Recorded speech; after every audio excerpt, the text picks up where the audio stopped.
Aí, agora tá. Olá, queridos amigos, irmãos, é um prazer muito grande estar com vocês.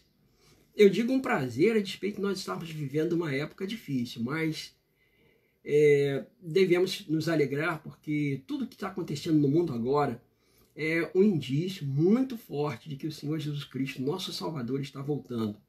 E eu queria começar essa live convocando você para uma oração. Vamos fazer uma oração, vamos pedir a bênção de Deus. Pai Celestial, nós te somos muito gratos, Senhor, por sermos os protagonistas de profecias há muito tempo emitidas pelos profetas e pelo Teu Filho, Senhor Jesus Cristo.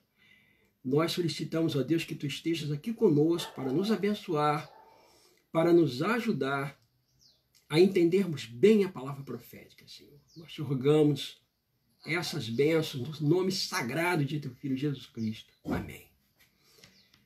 Ok, hoje eu gostaria de falar para vocês um tema que você talvez pergunte assim, mas pastor, o que isso tem a ver? Você vai observar que tem tudo a ver e no final nós vamos ganhar bastante. O tema dessa mensagem de hoje, as esquecidas e negligenciadas leis de Deus, e o subtítulo, a solução para os problemas da humanidade. Quando nós estudamos a respeito do grande conflito entre o bem e o mal, nós vamos lá no livro de Ezequiel, nós observamos que o antigo Lúcifer, que se tornou o diabo, Satanás, ele tem o seu ódio voltado, direcionado para alguns objetos. O primeiro objeto do ódio de Lúcifer é o próprio Senhor Jesus Cristo.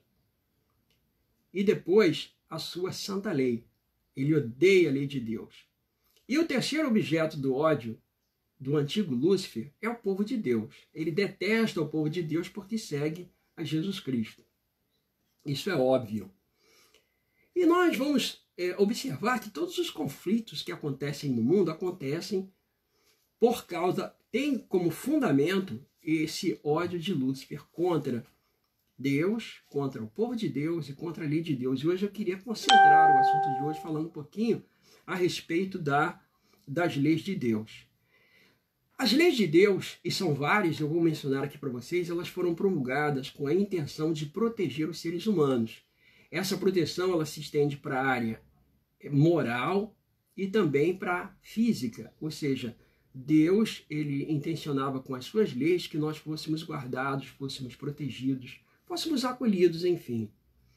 Quando nós lemos as Sagradas Escrituras, nós vamos observar algumas leis lá no passado, cerca de 1450 anos antes de Cristo, leis que são utilizadas hoje e que são aplicadas hoje, mas que o fundamento dessas leis já estavam lá atrás, muito lá atrás, e que não tem novidade nenhuma. Eu vou citar para vocês aqui, por exemplo, as leis civis.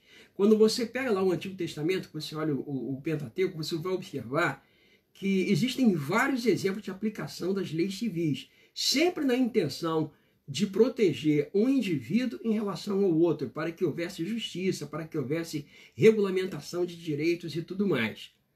Você vai encontrar isso em Números no capítulo 35 e em Josué no capítulo 20.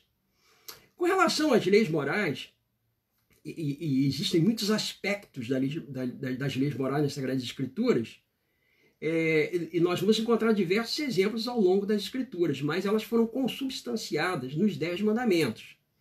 E esses preceitos são classificados como morais, tendo em vista o seu forte teor regulatório das relações humanas, que afetam aos outros, e também porque elas demandam obrigações para com Deus, que é um ser moralmente perfeito. E assim, quando nós observamos a lei moral, nós nos aproximamos do modelo que é Deus, que é esse modelo de perfeição. Por isso é que é chamado de lei moral. Você também tem outras leis, por exemplo, as leis cerimoniais, que, embora alguns neguem a existência delas, elas são muito evidentes. Por exemplo, as leis cerimoniais, elas são baseadas em ritos tipológicos. Elas eram uma forma de Deus anunciar a chegada do Messias, do Cristo, que viria séculos depois da promulgação dessas leis cerimoniais.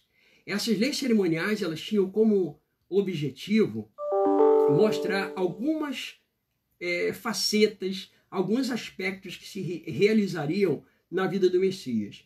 Eu vou citar para vocês aqui, Levítico 4, 5, 6, 7 e 23. Aqui nós temos alguns aspectos da lei cerimonial. E essas leis elas vão ser corroboradas e entendidas como cerimoniais em João 1, 29, 1 Coríntios 5, 7, 1 Coríntios 15, 20, Hebreus 9, 22 e uma série de outras passagens bíblicas. Primeira carta de João, capítulo 2, versículo 2, etc. Mas hoje eu queria me concentrar com vocês nas leis da saúde. Porque o que está acontecendo no mundo tem a ver com saúde. Então nós vamos falar a respeito das leis da saúde, porque é óbvio, né? Não precisa nem a gente realçar muito isso. As leis da saúde, elas estão lá no Antigo Testamento, elas estão divididas em 3 princípios. E eu vou abordar sobre esses 3 princípios. O princípio sanitário, o princípio dietético e o da quarentena.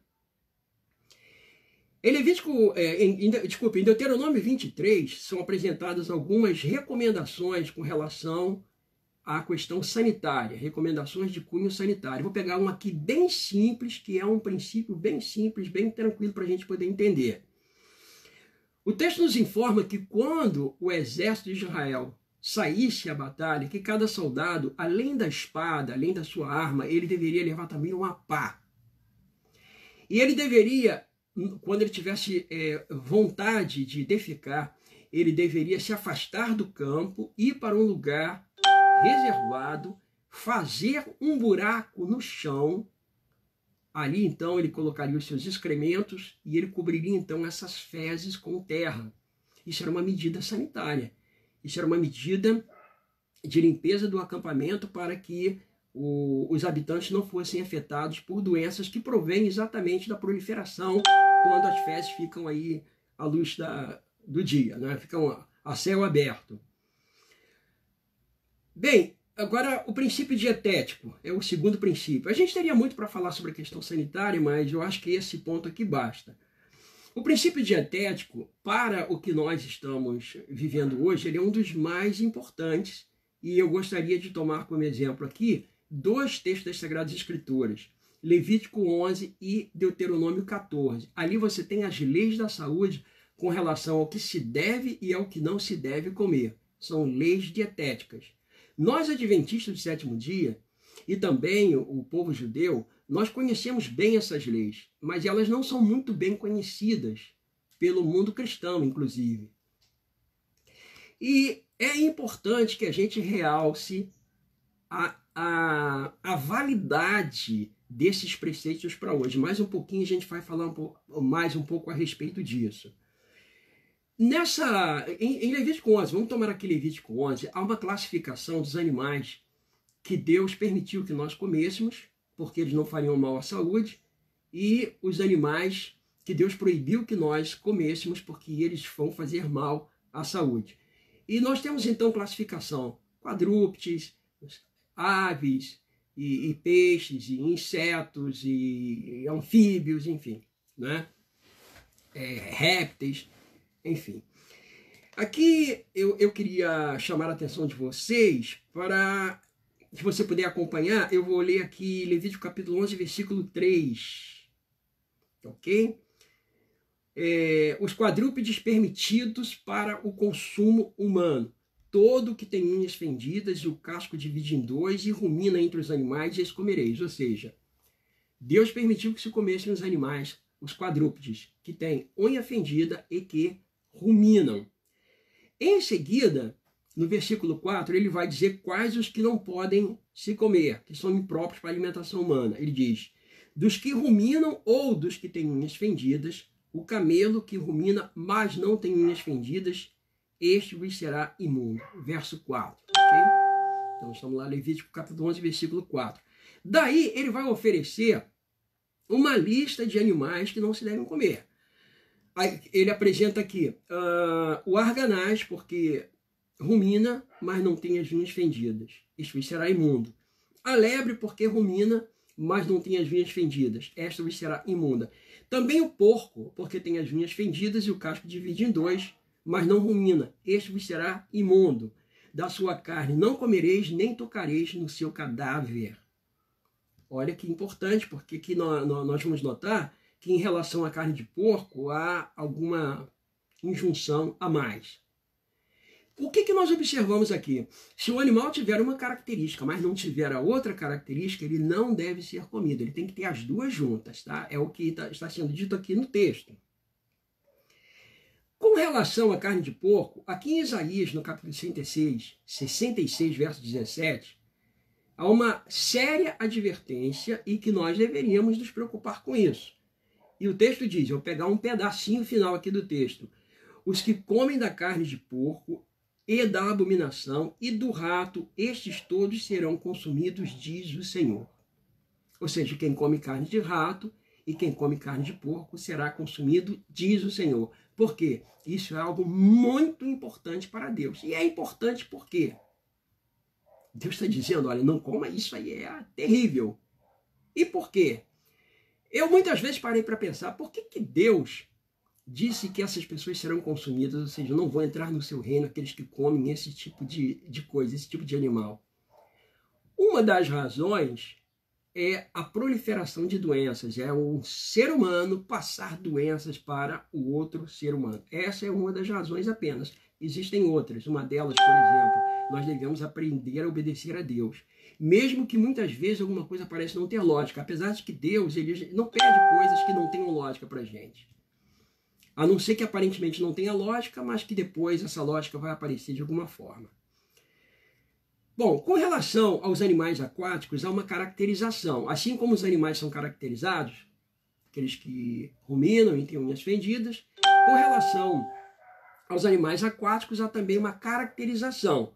Se você ler Levítico capítulo 11, versículo 9, você vai ver que os animais aquáticos que se podem comer são aqueles que têm barbatanas e escamas. Precisa ter as duas coisas, barbatanas e escamas. Se tiver as duas coisas, então esses animais são bons para o consumo. Desculpe. Da mesma forma, há uma caracterização sobre os animais que não se devem consumir do mar. Ou seja, todos os animais que não têm barbatanas e escamas. Isso inclui crustáceos, moluscos e tudo, como a Bíblia diz, tudo aquilo que enxameia a água. Tudo isso, todos esses seres viventes da água, todos eles, todos são proibidos para alimentação, para o consumo humano. Ser-vos-ão, pois, por abominação, da sua carne não comereis, e abominareis o seu cadáver. Todo que nas águas não tem barbatanas ou escamas será para vós outros abominação. Levítico 11, 11 e 12. Quanto às aves, não há caracterização. A Bíblia não diz, olha, tem essa característica ou aquela. A Bíblia não faz isso. Ela simplesmente lista as aves que não podem ser consumidas e as aves que podem ser consumidas. Então, cabe a nós tentar descobrir que tipo de ave a gente não deve comer. Fazendo uma análise, quando as aves elas vão aparecer aí em Levítico 11, de 13 a 19. E essas aves que não se devem comer, elas vão desde a águia até o morcego. O que a gente depreende disso? Que aves de rapina, aves limpa-campo, abutres e vampiros, ou seja, aquelas aves que se alimentam de sangue, esses animais nós não devemos comer. Então nós podemos comer a galinha, frango, alguns falam, né? Frango, o fazão, peru, não é? Mas nós não podemos comer, por exemplo, o urubu, nem o morcego, ok? E vai por aí afora, né? A águia, também não. Com relação aos insetos, há caracterização também, Levítico 11, de 20 a 23, mas eu não vou comentar porque não tem necessidade, tá? Depois você dá uma checada com mais tempo, para a gente também não perder muito tempo aqui. Com relação aos animais que rastejam, não há exceção, ok? Animais que rastejam, não há exceção alguma. Todo animal que rasteja sobre o seu ventre, como é o caso, por exemplo, das cobras, todos eles são proibidos, não é para a alimentação humana. Então eu vou recomendar que você leia Levítico 11, de 20 a 23, depois Levítico 11, 29 e 30 e Levítico 11, 41 e 42. Quando Deus acaba de apresentar as suas leis, ele faz uma advertência. realçando a importância dessas prescrições e injunções. Agora nós estamos no verso 46 e 47, e Deus diz assim: esta é a lei dos animais e das aves e de toda alma vivente que se move nas águas, e de toda criatura que povoa a terra, para fazer diferença entre o imundo e o limpo, entre os animais que podem comer e os animais que não se podem comer. Então Deus está dizendo, ó, este aqui não pode, este aqui pode. Nós enfrentamos uma dificuldade hoje, uma grande dificuldade que seria em parte resolvida se todos os cristãos observassem a esses preceitos. Por exemplo, no mundo cristão há um desprezo por essas leis. Normalmente os cristãos classificam essas leis como cerimoniais. Aí elas são cerimoniais, elas foram abolidas junto com o Antigo Testamento, e não é mais para a gente poder obedecer a essas leis, elas ficaram no passado, e aí os cristãos comem carne de porco, e enfim, né? Eu estou falando de cristãos não adventistas de sétimo dia.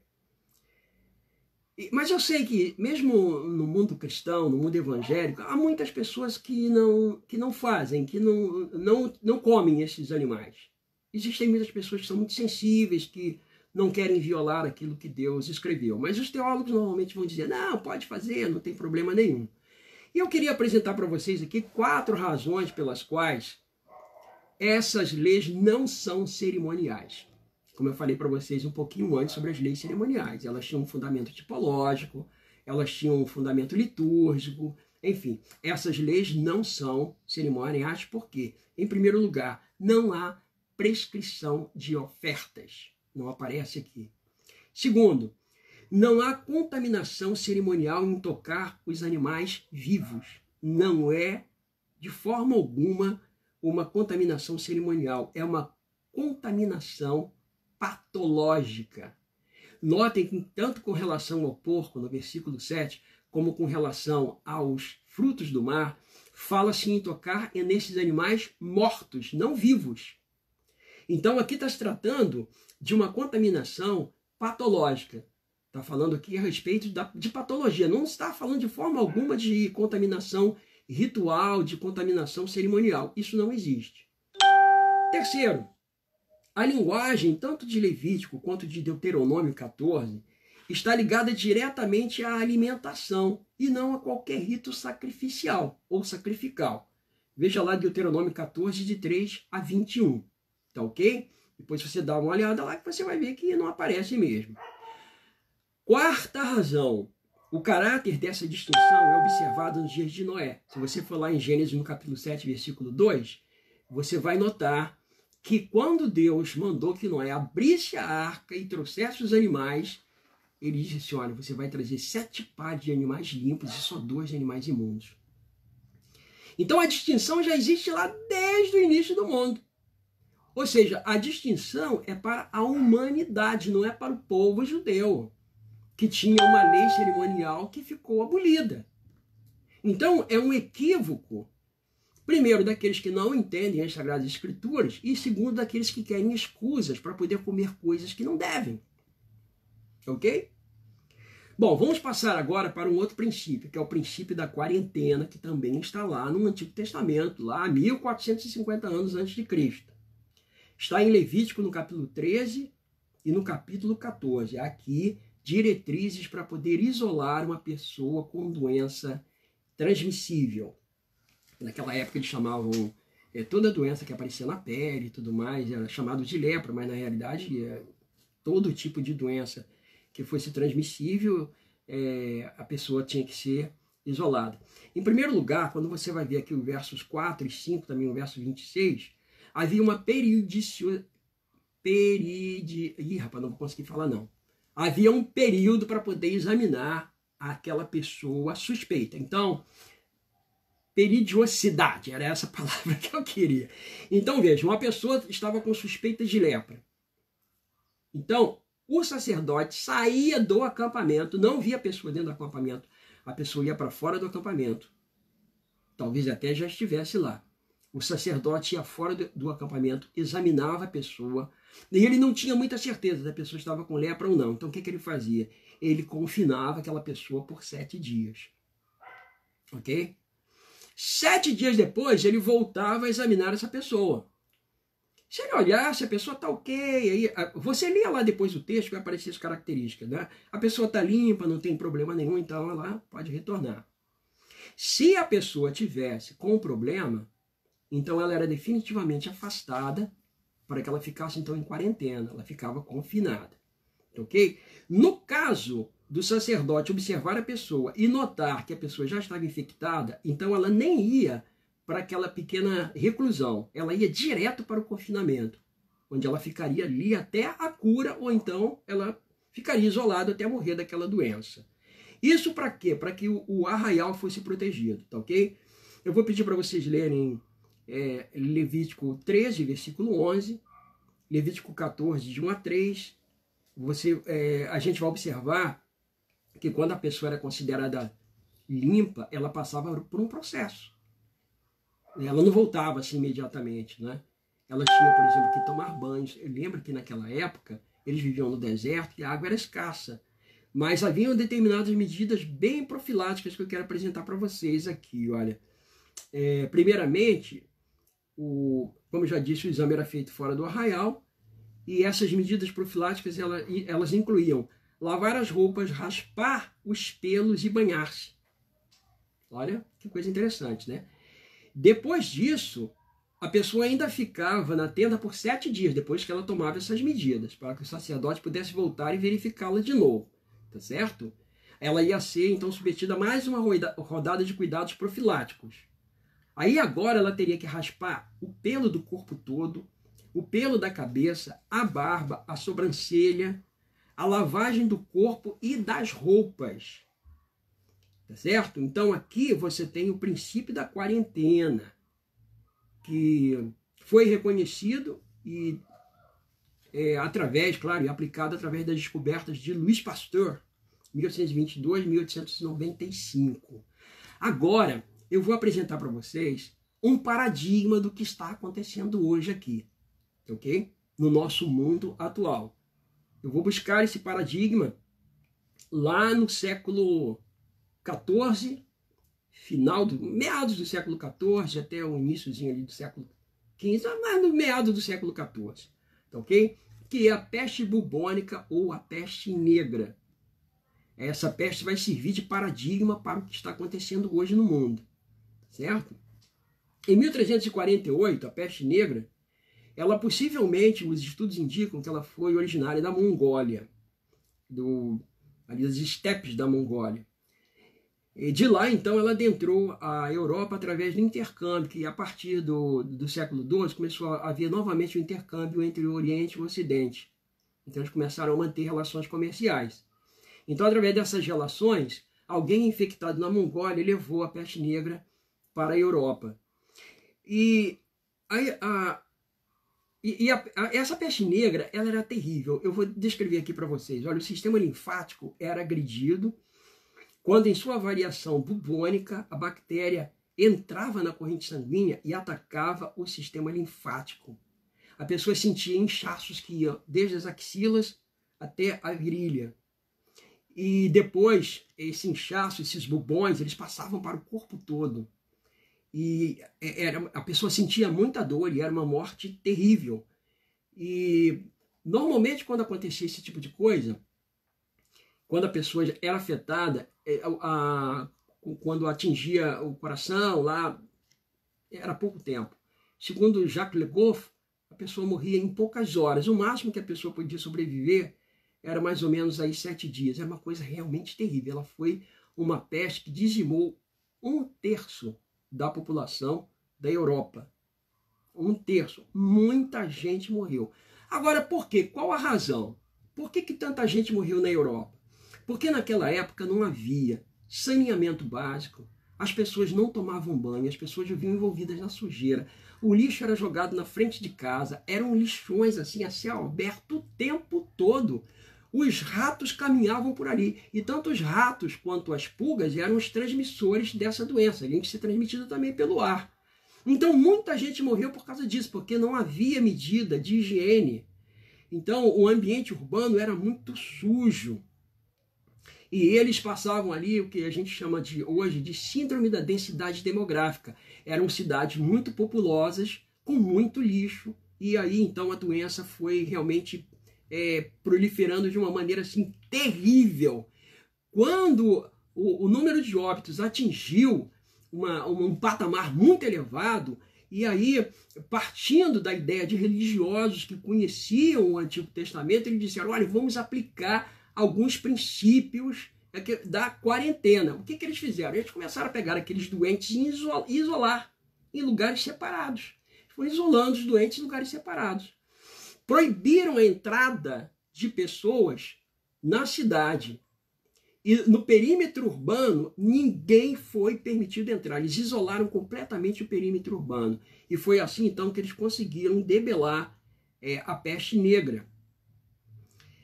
E uma coisa que é interessante, que eu gostaria de compartilhar com vocês, é que depois da peste negra, a Europa sofreu uma modificação muito grande. Houve um boom, um desenvolvimento como não havia acontecido antes. Por exemplo, houve esse período seguinte ele vai ser marcado pela produção científica, cultural, artística e religiosa, dando inclusive um incremento a um período precursor da Reforma Protestante. Ou seja, com aquela peste, aquela desgraça, aquela coisa ruim, logo em seguida veio uma coisa muito boa, porque o nome de Jesus que era escondido, o nome de Jesus que era travado, o nome que não era mais clamado, a partir da peste bubônica, o nome de Jesus vai ser agora conhecido, clamado, e ele vai ser apresentado por Lutero ao mundo. Olha que coisa fantástica! Não somente por Lutero, mas por todos os outros reformadores. Para a gente ter uma ideia do que aconteceu naquela época, os hospitais franciscanos se empenhavam para suprir as necessidades, tanto físicas quanto espirituais e emocionais das pessoas. Os franciscanos trabalharam muito, mas eles também foram vitimados pela peste negra. Entre o ano de 1348 e 1349, cerca de 100 mil frades morreram quando tratavam dos doentes. Então vejam que o que está acontecendo hoje tem um paradigma na história. E o que mais que nós observamos que ocorreu ali naquela iminência da peste negra? Houve um aumento do fervor religioso. As pessoas que tinham dinheiro, que eram ricas, começaram a viajar para a Terra Santa. E as pessoas que eram pobres agora voltaram a frequentar a igreja, se não frequentavam antes. Muitos se já frequentavam, né, e tinham abandonado. E os que ainda não tinham frequentado passaram a frequentar. Então houve um fervor religioso muito grande. E as pessoas agora começaram a se apegar às indulgências e às relíquias, porque a religião que prevalecia naquela época era a religião católica. Então as pessoas se apegavam à tradição católica, mas de qualquer forma as pessoas começaram agora a buscar um escape religioso. No entanto, dentre a classe intelectual, houve a disseminação da ideia de que o universo não pode ser compreendido porque ele é irracional e que o ser humano não tem capacidade de compreender os mistérios da existência. Então ali é uma pontinha de ceticismo que começa a nascer por ali. Uma outra consequência, a figura entre algumas dessas categorias, especialmente entre os intelectuais, a figura de Jesus como Salvador, Redentor, essa figura ela foi suplantada pela figura do juiz. Então Jesus ele desaparece como gracioso Salvador e aparece agora a imagem de juiz. Ou seja, eles estavam atribuindo a Jesus aquilo que estava acontecendo ali no mundo. Jesus não era e não é o culpado. Nós vamos ver quem é o culpado daqui mais um pouquinho, nós vamos chegar lá. Um outro problema, e eu considero esse problema muito, muito, muito sério, foi a ruptura entre o cristianismo e os judeus. Entre cristãos e judeus. Por quê? Os judeus, basicamente, praticamente não se afetaram com a peste negra, porque os judeus obedecem às leis de saúde que estão no Antigo Testamento. Então, eles não comiam esse tipo de alimento. Então, entre os judeus não havia esse tipo de problema. Eles estavam salvaguardados. Mas os cristãos fanáticos começaram a dizer: são eles que estão envenenando os nossos poços de água. E começaram a perseguir os judeus. Olha só que coisa estúpida. E agora eles pegavam mulheres, essas mulheres mais idosas, né, que não são muito bonitas, e disseram, elas são bruxas, olha aí, essas mulheres são mais, só vamos atacar as mulheres, agora são mulheres que criavam gatos, tá vendo? Ao lado de uma bruxa tem um gato, então vamos perseguir os gatos também. Começaram a matar mulheres e matar os gatos. Aí olha, você vê que coisa estúpida. Os judeus, que eram aquele grupo que vivia os princípios de saúde e que podiam ajudar em alguma coisa, foram perseguidos. Os gatos que podiam comer os ratos que infectavam os humanos também foram perseguidos. Então, que coisa tremenda, não é? Eu queria ler para vocês um texto. Eu separei esse texto aqui agora. A senhora White recebeu mais de 2.000 sonhos e visões durante seus 87 anos. Ela foi escolhida por Deus para poder apresentar mensagens que se relacionam com os acontecimentos finais. E tudo que está acontecendo nós já temos previsto, porque Deus já apresentou nas Sagradas Escrituras e nesses últimos dias também para que nós pudéssemos ter entendimento de algumas coisas. Ela diz assim, os que honram a lei de Deus têm sido acusados, ela está falando aqui agora em relação ao futuro, tá? Ela está falando aqui em relação ao futuro, um tempo que ainda está além deste que nós estamos vivendo agora. Está falando um pouquinho mais à frente. Ela diz assim, os que honram a lei de Deus têm sido acusados de acarretar juízos sobre o mundo e serão considerados como causa das terríveis convulsões da natureza, da contenda e carnificina entre os homens, coisas que estão enchendo a terra de pavor. O poder que acompanha a última advertência enraiveceu, ela coloca no passado que ela está falando daquilo que ela viu em visão, enraiveceu os ímpios. Sua cólera acende-se contra todos os que receberam a mensagem, e Satanás incitará a maior intensidade ainda. Eu vou ler de novo. E Satanás incitará a maior intensidade ainda o espírito de ódio e perseguição. Ou seja, assim como aconteceu com os judeus, ali na Idade Média, ela está dizendo que vai acontecer também com o povo que honra a lei de Deus. Porque quando muitas calamidades começarem a acontecer, quando elas estiverem já no seu calor, muitos problemas que os homens serão, a gente não tem mais como resolver humanamente, então o mundo religioso vai buscar ajuda e vai dizer, olha, nós temos que nos reunir, temos que buscar a ajuda de Deus, não é? E isso transgredindo a lei de Deus. E vão promulgar leis, entre essas leis que contrariam diretamente a própria palavra de Deus. E aqueles que obedecem à palavra de Deus vão dizer, não, esse tipo de lei eu não posso observar. Eu não posso trocar esse dia por esse outro, porque o que está na Bíblia é esse aqui. Então, à medida que as calamidades forem acontecendo, eles vão dizer, esse povo que não guarda a lei de Deus, este povo é responsável pelas calamidades. Então, eu estou mostrando que, possivelmente, o que está acontecendo agora seja apenas a ponta do iceberg de algo muito maior que vai acontecer no futuro. E nós precisamos estar preparados. E ela ainda diz mais.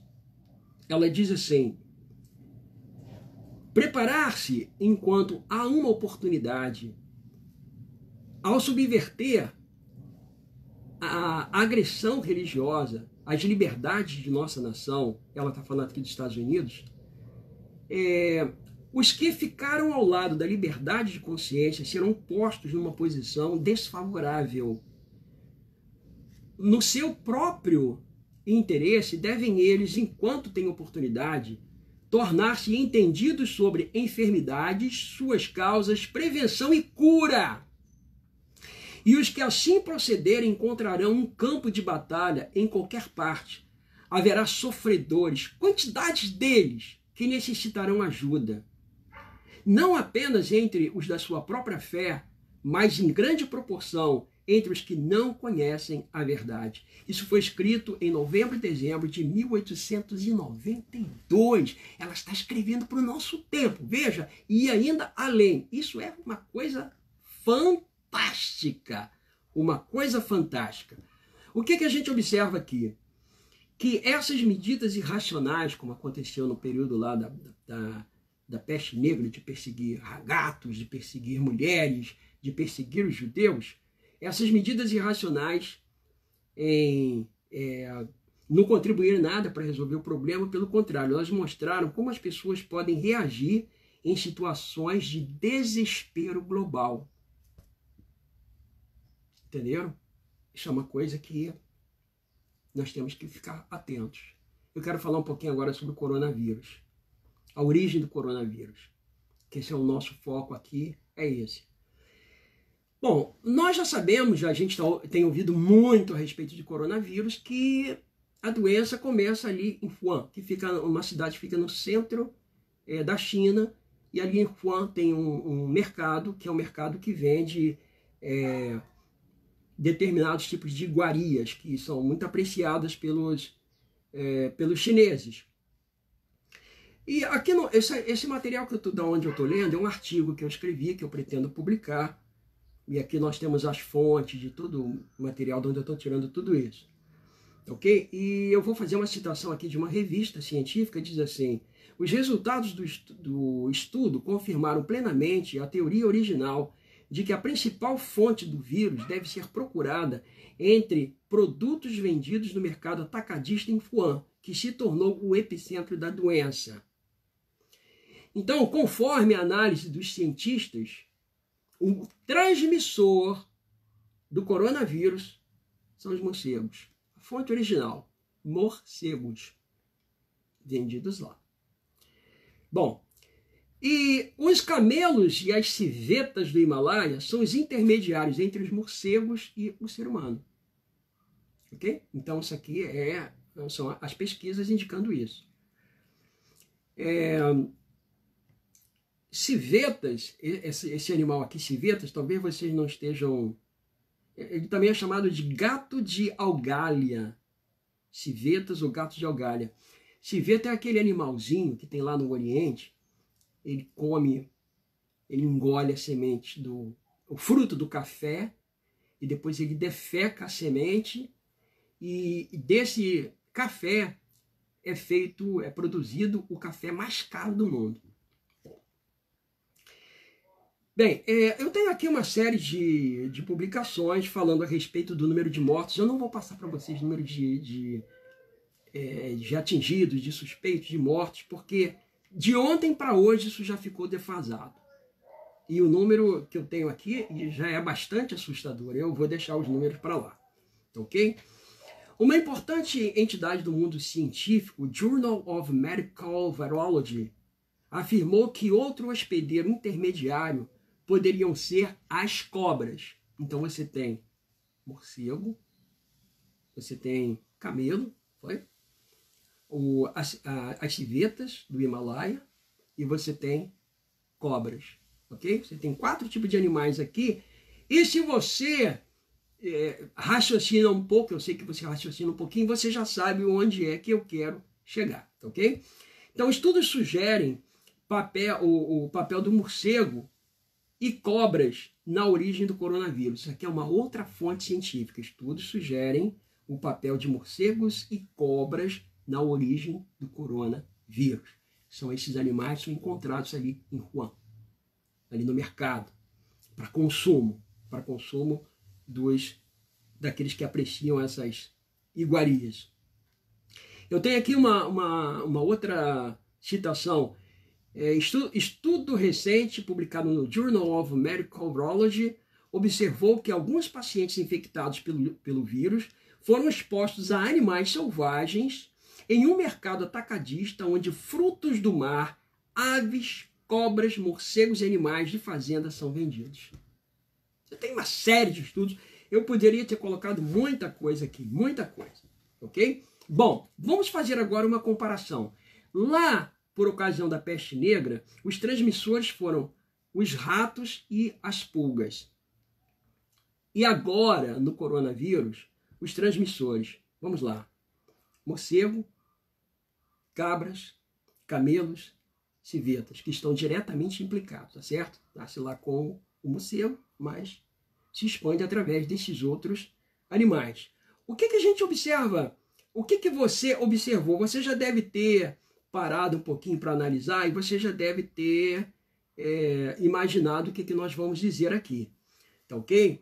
O que produziu a peste negra? A peste negra, o que produziu foi o contato do Oriente com o Ocidente, ok? Alguém trouxe da Mongólia, encontrou um ambiente favorável, porque havia muito lixo, muita sujeira, esgoto a céu aberto, os seres humanos, os habitantes, vivendo concentrados numa leda sujeira, porque ninguém tomava banho. Então foi isso que aconteceu lá. Certo? Esse foi o ponto. Aqui nós não temos essa situação de tanta sujeira assim no mundo moderno, no mundo de hoje. No mundo pós-moderno, a situação não é essa. O problema aqui é com relação à ingestão de determinados tipos de animais. Então, quando nós examinamos a lista de animais proibidos, aqui em Levítico 11, Deuteronômio 14, nós vamos observar que estes animais que são listados aqui, morcegos, cabras, camelos, roedores, felinos, insetos, frutos do mar, aves de rapina, são todos animais proibidos. Ou seja, se as leis de Deus estivessem sendo atendidas, essa doença não passaria. Como não teria acontecido também a peste negra. Então, embora Deus tenha o controle, como eu falei lá em lições da Bíblia, embora Deus tenha o controle dessa marcha e contramarcha dos movimentos humanos, dos líderes, dos políticos e tudo mais, embora ele tenha o controle, mas os homens eles são capazes de afetar uns aos outros por causa dos seus passos errados, principalmente por causa da quebra da lei de Deus. O que eu quero mostrar com isso é que o que está acontecendo no mundo hoje é porque as pessoas desprezam aquilo que a palavra de Deus diz, aquilo que ela afirma. Quando a palavra de Deus diz não faça isso, não é para fazer. Quando ela diz faça isso, é para fazer. Porque Deus conhece o fim desde o começo, Ele conhece a nossa constituição, Ele sabe como nós somos porque Ele nos criou. Então não vamos apresentar paliativos. Aquilo que não deve ser ingerido, não deve ser ingerido, porque vai fazer mal à nossa saúde. Então nós devemos evitar. Eu queria concluir dizendo o seguinte: os 3 princípios bíblicos de saúde, que é o sanitário, o dietético e de quarentena, fornecem medidas de prevenção, de orientação e de combate às doenças. E como nós observamos que a peste negra ela só foi contida quando esses princípios foram colocados em prática, e é o que está acontecendo agora também. Esse princípio da quarentena, de isolamento e tudo mais, isso é bíblico. Isso é uma medida bíblica, exatamente para poder conter essa proliferação dessa doença, porque senão um número muito maior de pessoas irá se perder. E eu queria fazer aqui mais algumas outras comparações. Okay? A Europa não foi mais a mesma depois da crise da peste negra. Houve um desenvolvimento que foi muito grande, que marcou o crescimento em todas as áreas, da cultura, do conhecimento, das artes e principalmente também do aspecto religioso, levando inclusive o contexto até a Reforma Protestante. Então foi uma coisa, ou seja, a pós-crise foi muito boa, porque dali vai surgir a Reforma Protestante e uma mudança muito grande na maneira como as pessoas se relacionavam com Deus. Porque as pessoas viam a Deus como exator. Você tinha que comprar a salvação, comprar indulgências, e agora Lutero diz não, a salvação é de graça. Jesus é bondoso, ele não é exator. E eu acredito, ao analisar tudo isso, que assim como aconteceu com a peste negra, vai acontecer também com o coronavírus. Como a peste negra acabou dando depois incremento a um grande desenvolvimento espiritual e religioso, nós vamos sair também do coronavírus muito mais robustecidos. Nós vamos encontrar um mundo, pessoas muito mais abertas para abrirem a palavra de Deus e ouvirem a verdade da palavra de Deus. Eu não acredito mais, até porque isso está profetizado, que não vai haver mais uma segunda reforma protestante. No entanto, vai haver uma grande polarização. A última polarização. As pessoas que não querem realmente compromisso com Deus, elas vão se todas assumir a sua posição. E as pessoas que amam a Cristo, todas vão ficar todas do mesmo lado. Nós vamos ter uma polarização. Apenas dois lados, que vai nos levar não a uma grande reforma, mas ao Armagedon. Apocalipse 16, que vai preparar o caminho dos reis do Oriente, o Pai, o Filho e o Espírito Santo, para vir buscar o seu povo. E nós estamos perto disso. Eu nunca imaginei que fosse viver para ver o que eu estou presenciando agora. Algumas pessoas dizem, a gente não tem que se alarmar. De fato, até o pastor Ayrton falou isso, não temos mesmo não, nós temos que nos alegrar, porque as coisas estão acontecendo. Mas nós devemos agora pregar intensamente, orar intensamente, viver a nossa fé intensamente como nós nunca fizemos antes. E eu tenho uma convicção de que quando nós pudermos voltar a ter contato físico uns com os outros, muitas pessoas vão recorrer à nossa igreja e vão dizer assim, eu quero me batizar. Eu quero fazer parte desse povo que guarda os mandamentos de Deus pela fé em Jesus. Um povo que crê na graça, mas não despreza a lei de Deus. Muita gente vai aparecer e vai dizer isso. E nós estaremos ali, com a palavra de Deus aberta, com o Espírito Santo sobre nós, para falar a verdade para essas pessoas e dizer assim, vamos largar as coisas do mundo, vamos largar as coisas que não têm absolutamente nenhum interesse, nenhuma importância, e vamos viver a verdade do Evangelho. Então é isso, gente. Que Deus abençoe a todos vocês. Que Deus nos abençoe. Esse era o pronunciamento que eu tinha. Eu gostaria muito, mas muito mesmo, de encontrar todos vocês que estão assistindo, todos os nossos queridos amigos e irmãos, encontrar a minha mãe que já dormiu no Senhor, meu pai que já dormiu no Senhor, a minha sogra que já dormiu no Senhor, os nossos avós. Eu gostaria de ver você lá. Eu estou sentindo uma sensação muito interessante, porque eu estou sentindo a proximidade da volta de Jesus. Eu vou convidar a minha esposa para fazer essa oração final. Vem aqui, Delene, faz a oração final, você.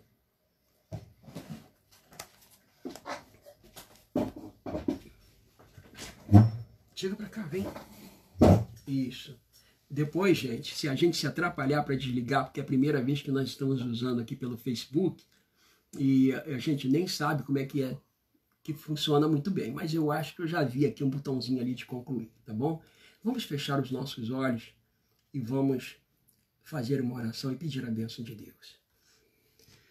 Pai querido que estás nos céus, nós queremos louvar o teu nome, Senhor. Amém, Pai. Pelo conhecimento que tu nos dás através da tua palavra. Amém, Senhor. Muito obrigado, meu Deus. Podemos conhecer, Senhor, a tua vontade para o teu povo nesta terra. Amém, Senhor. Muito obrigado. Estamos vivendo, Senhor, em dias solenes, em dias de muita expectativa, mas nós, Senhor, que conhecemos a tua palavra, temos a certeza que tu estás na direção deste mundo, que tu estás na direção da marcha dos acontecimentos dessa história. É verdade, Senhor. Muito obrigado. E com certeza, Senhor, tu irás conduzir tudo Amém, Senhor. para um clímax, para tudo aquilo que o Senhor planejou para os seus filhos aqui nesta terra. Amém, Senhor. Nós estamos confiantes, Senhor, nas promessas da tua palavra, que o Senhor irá voltar em breve para nos resgatar deste mundo mau e vil, para um lugar que tu estás preparando para todos aqueles, Senhor, que amam a ti e procuram, Senhor, fazer a tua vontade. Amém, Pai. Louvado Que o Senhor abençoe a cada pessoa que aqui esteve conosco, meu Deus. que assistiu essa live, a cada família aqui representada, aos nossos queridos que estão aí espalhados, cada um nos seus lares, nesse período especial de quarentena. Que tu abençoes a cada um de nós, que tu nos proteja, Senhor. Amém, Senhor. Que assim seja. E que tu nos ajudes para que nós possamos, nesse momento, desenvolvermos mais fé, mais confiança e um maior relacionamento contigo. Amém, meu Deus. Nós queremos te agradecer e te louvar, porque o Senhor é o nosso Deus e está ao nosso lado neste momento. Por Jesus Cristo, nosso Salvador. Amém. Amém. Amém. Pessoal, muito obrigado aí por vocês terem participado conosco. E se alguém tiver alguma dúvida, quiser perguntar alguma coisa, fique à vontade. E na medida do possível nós estaremos então respondendo a vocês, ok? Então, um bom restante de sábado, que Deus abençoe a todos. Amém.